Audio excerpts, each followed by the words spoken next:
Hey YouTube, it's your boy Big G back with another review. And just yesterday I watched the movie 1917, the Oscar nominee. Um, Very realistic war reenactment movie. Excuse me. Um, yeah, just you.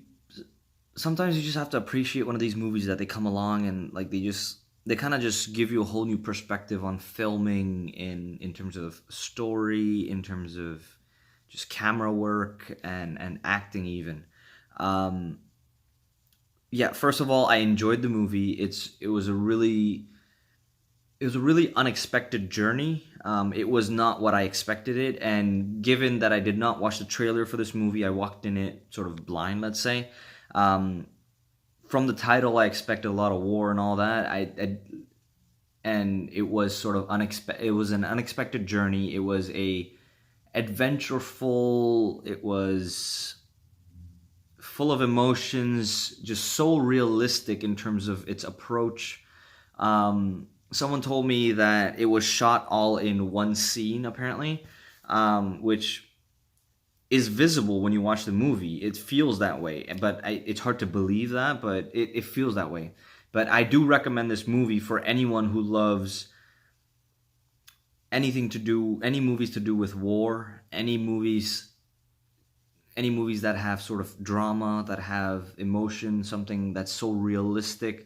A simple storyline, a storyline that's not too crazy. Of course, you're not gonna have a hero protagonist that's gonna pretty much kill all the Germans by himself. That's not the case here.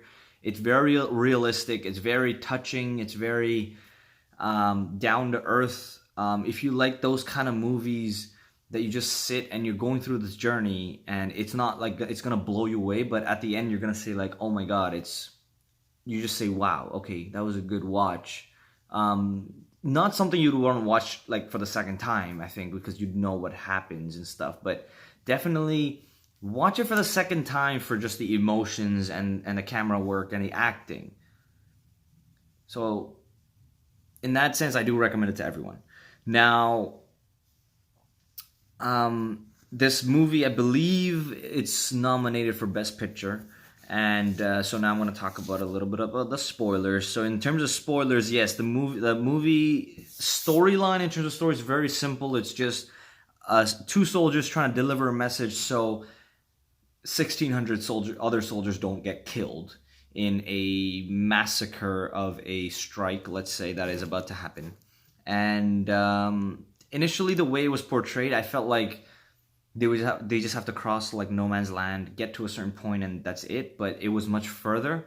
It the one confusion I had was how much time they had, because they kept saying they don't have time, they don't have time, and they leave, let's say, in the morning. It's night, and it's the next morning when the one soldier actually reaches the camp, delivers the message, and the attack stops. Did they actually have that much time? It Now that I think about it, it feels like maybe they did, because the initial two soldiers, so soldier A and B, let's say. So soldier B, who made it to the very end, soldier B was saying, oh, let's wait till nightfall and then go. And soldier A didn't listen, went through, and yes, he does get killed just trying to help a German, and does get killed. But yeah, now thinking about it, it felt like they did have that much time. They knew the window frame, but as an audience, there was no time frame given in terms of the instructions that were given while given the message. Be like, okay, you have to go do this. There was no time frame given. It was just like understood between them, which was sort of a small issue that I had.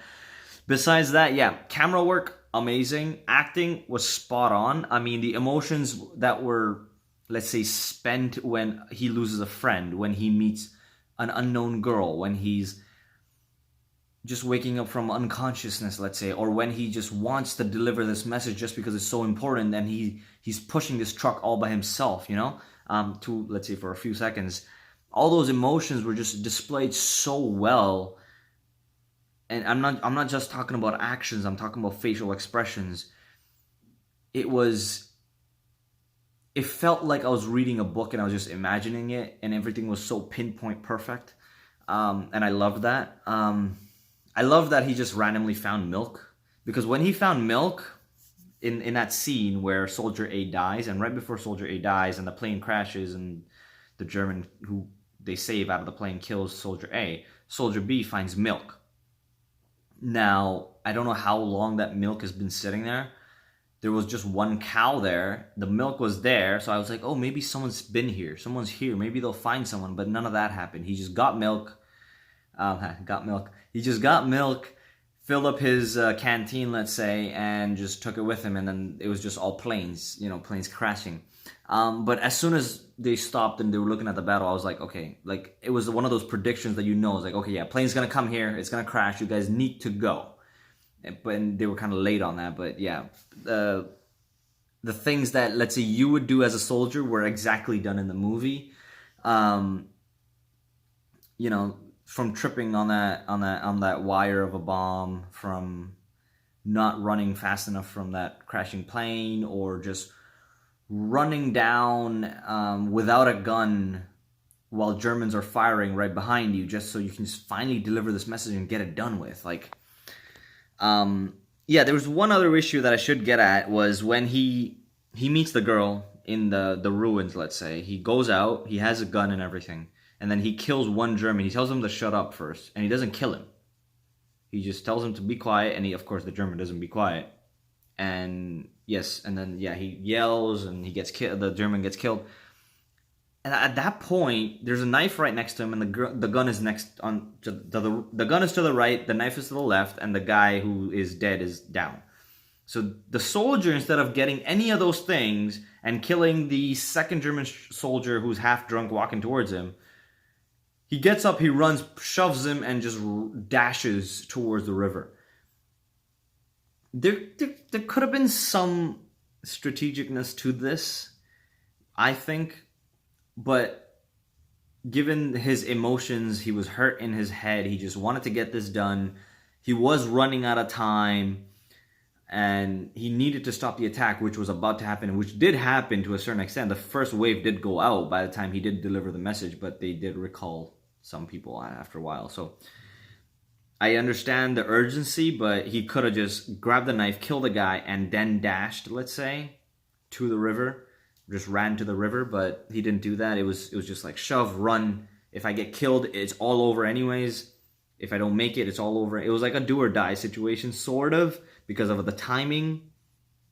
But yeah, overall, just a really good movie, a really good watch. I would even say it's a good watch for a second time, just because of how well it's shot, how well it's made, the actors that are in it. There were some really good actors in this movie, even though they had small parts, let's say.